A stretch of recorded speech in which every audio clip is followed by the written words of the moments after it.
It's a pleasure to talk to the both of you. First of all, did you meet on set, or did you meet after or before? Met in China 12 years ago, briefly. Just kind of nodded heads.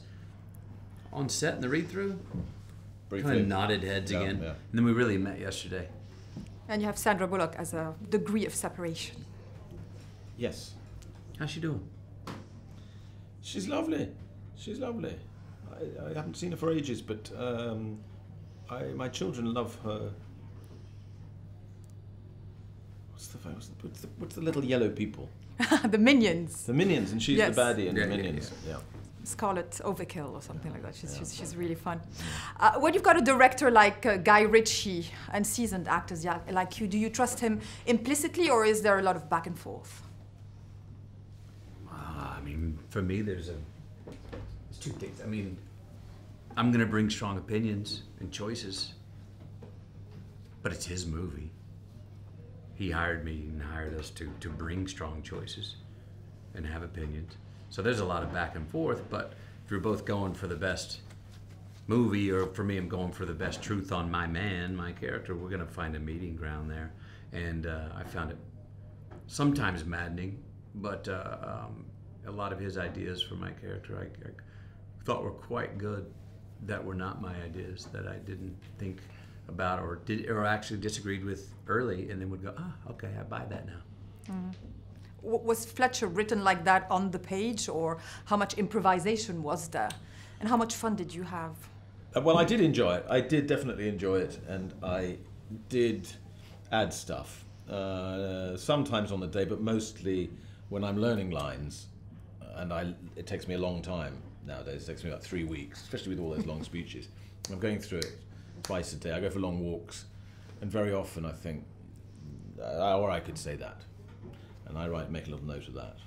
So then I have all those options at my disposal when we shoot. Mm-hmm. And I don't tell him I'm going to do them. I just do them differently. Yep. See if anyone at the monitor laughs. And then I think if you tell someone, oh, and I've got this idea and this idea, the magic's gone. You're fucked, yeah. Yeah. You just got to do it live. Yeah. And a good director will sit there, and if it's good, hear it, and not go, oh, I didn't write that. But if it works, they go, I love that, whatever that was. That's how you get away with it. It's true. That's true. Both your characters are extremely charismatic and flawed. How would you describe a gentleman in their context? What's a gentleman to you? Mickey was a guy who just lived by a certain code, and then, there's a sort of an honor among thieves until you mess with his wife. It's a good one. You? I'm not sure I can define a gentleman, but I think I could define a non-gentleman. The opposite, 180 degrees opposite, is my character. He has absolutely no code, no principle. He's just out for himself. There's no one he would protect. Not even himself. Yeah, himself. Himself is a good one.